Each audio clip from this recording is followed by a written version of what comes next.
Hi, my name is Naomi Richardson, and welcome to another episode of the Power Chat series. Today, my guest is Maria Allison, a student at U of M in Dearborn, majoring in digital marketing while also on the track for pre law. The title of this episode is Liberation of the Mind and Self. Let's get started. How are you today? I'm good. How are you doing? I'm good. So, Thank we're just gonna start. I just want to see, if you want to tell the audience a little bit about your career and like what you have been doing for the past year or so, then that would be great, and then we can get started with the questions. Yeah, sounds good. Hi, everyone. I'm Maria. I go to U of M Dearborn. I am majoring in digital marketing, pre-law track. I've done community advocacy for over 3 years now, but mainly in incarceration reform, police reform, and educational accessibility. I'm taking a break right now from advocacy because I'm studying for the LSAT, but I really value community building and people just being able to trust each other and access the resources they need. That was great, thanks. So we're gonna get started with the questions.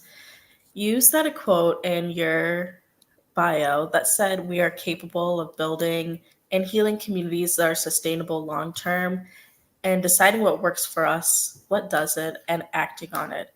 Every day for me is a blank canvas of an opportunity to start over. Dive deeper into what you mean by that. So I think a lot of people are unfortunately really ostracized from their own brains and their own like subconscious self. And what I mean by that is that we are constantly forced to consume news and media and people's opinions. And I think that in today's day and age, it's really scary to stand up for what you truly believe. And it's even scarier to connect to the part of yourself that knows what you need. We are in an individualistic society where your needs are prioritized, but at the same time not valued in the face of community. So there's just this dichotomy that can't be resolved. And the only way to resolve it is to really like sit with yourself and try to like figure out, who you are, what you stand for, what you need to heal from. And then through the lens of moving through that, you not only build empathy for yourself, but you reflect that onto the way you treat others and the way you see others. So the more you heal yourself, the more you're healing community around you by participating collectively. That's what I meant by that quote. I love that. Deconstruction of ideals, beliefs, and values are just as important as the reconstruction of the mind. How do you deconstruct your mind daily? So I start by as a white woman looking in the mirror. It's very important. I think a lot of white people are really scared of being the bad guy in the narrative. It feels uncomfortable. But I think that when you isolate the element of shame and recognize that shame is stopping you from growth, I think that being comfortable enough to sit in the shame would really help you move through that. So, like by decolonizing the mind, you're putting consistent effort to see through an intersectional lens that you might not relate to. But you have to think about what other people experience because you're going to miss what's happening around you if you don't do that. Yeah.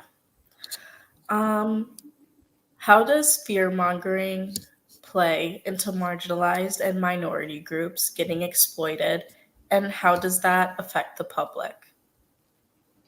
So I think that because there's so much suffering in this world, people who have privilege and don't recognize it are afraid. And there's a combination of ignorance, fear, and hatred that combines in this. But I think this all stems, even ignorance stems from fear. And they need to like place blame on someone.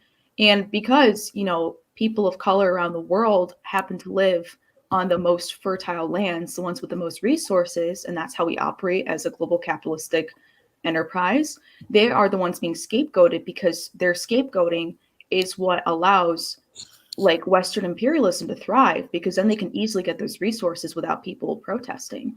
So the marginalization of people whose identities may not represent the most privileged, that is like a constant feedback loop because the people who are privileged don't do the inner work, don't look past their fear.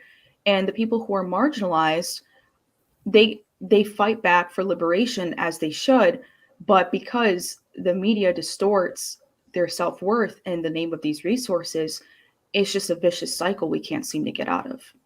Yeah, thank you. What do you plan to do with your pre-law on after your pre-law track as a lawyer, and what are your plans for the future? So I'm saying a digital marketing major because there's a lot of parallels in the way we process organizing within capitalism to Yeah, if organize. you could explain that, that would be great. Yeah, of course. So, a lot of propaganda, the way it works, and just a lot of the ways Western society shapes people's minds is through marketing, advertising, and there's formulas for all of this, along with organizing things in a way where you can streamline the process, predict the future, and analyze its data. So, the way I would apply digital marketing to being a lawyer is I would have a comprehensive understanding of capitalism, so when I eventually get into policy change, I'm not just on the side of social justice. I understand the language that we are fighting against. And Yeah. as a lawyer, I would eventually get into policy change and be able to use marketing and advertising for people to see the truth and for people to agree with it. Piggybacking on what you just said about policy change, how do you feel like that will impact today's society for marginalized groups, for students, youth, and communities in general? I think policy change is just a small part of the puzzle. And I say that because policy may be in the law, but the way society regulates and the morals in society and the shaping of culture, that is what's going to drive people like truly believing the policy. So I think what needs to happen is, besides policy change, which is very important, I think that changing culture along with it is also important, which is why, again, I really care about marketing and advertising. People need to have the opportunity to see that the reality they're living in could be better. And in order to get them on board, we need to connect to the parts of themselves that are scared of what's happening around them. Because at the end of the day, I've talked to so many people, no matter which side of the political spectrum they lay on, they all want safety for themselves and for the people Yeah. that they care about. And that is a simplification, of course, but that is the bare bones of the truth. So if you connect to that part of people while you're trying to enact policy change, they're going to be more likely to be on board with it and understand what it means instead of being swayed by propaganda against it. Yeah. You mentioned in your bio, as a first generation, you believe that building equitable wealth is like really important. Tell me the importance of that and like how that will help others like in the future if that is something that they're looking at. Yeah, so unfortunately, we live in a world where money is the utmost importance to your survival. And while I hope one day we can transcend beyond that framework, currently we are stuck in it. So while we are stuck in it, I would want people to live to the best of their ability. Equitable wealth means to me, at least in the capitalistic framework, not exploiting others, allowing people who work the share of the profits, allowing people to work to be a stakeholder in the business and its decisions, and for people to be able to invest in multiple different stocks and inventions so they can have security besides their main source of income. That is important because people deserve to live and not worry about their immediate safety. And because we live in a capitalist society, while that may not change anytime soon, we can at least move forward to a more comfortable middle ground for people by teaching financial literacy, along with trying to shape and mold the corporate system we currently live in to allow the middle class and the lower class to have an opportunity to get on their feet. Yeah, thank you for that. So this is we have two more questions left. This is a short episode today, but I always ask this last question. I'll ask that one afterwards, but how do you dismantle the patriarchy in your own unique way? So I think that question is incomplete because, as we all know, patriarchy is only part of it. We need to move through this in an intersectional lens. We need to move through this in a lens that combines different marginalized identities, starting through the lens of race, which is the main culprit in pitting people against each other.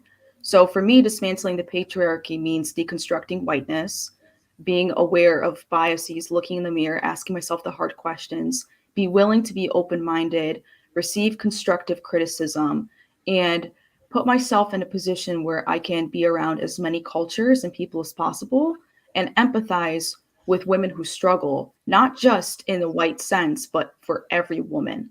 that is very important to me. And I wish that more people would see the value of that. Yeah.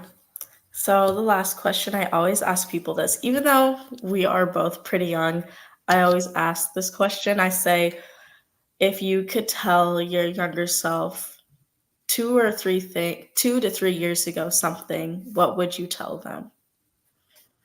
I would tell myself that I was always powerful and I was always capable and I was always worthy. Just my lens of reality didn't allow me to see it. And that's why I believe in the blank canvas statement that you wake up every day with a blank canvas, because you're not bound to anything but your own perception of yourself. And of course, it's oversimplifying it because there's other tangible factors in the world. But the things you have control over, you need to seize it and make the most of it. So I would tell myself that I deserve to see myself as worthy. Thank you so much. Yeah, of course. Thank you. Thank you guys for listening in and participating. Um, have a great day. You too. Thank you so much. Of Bye. course.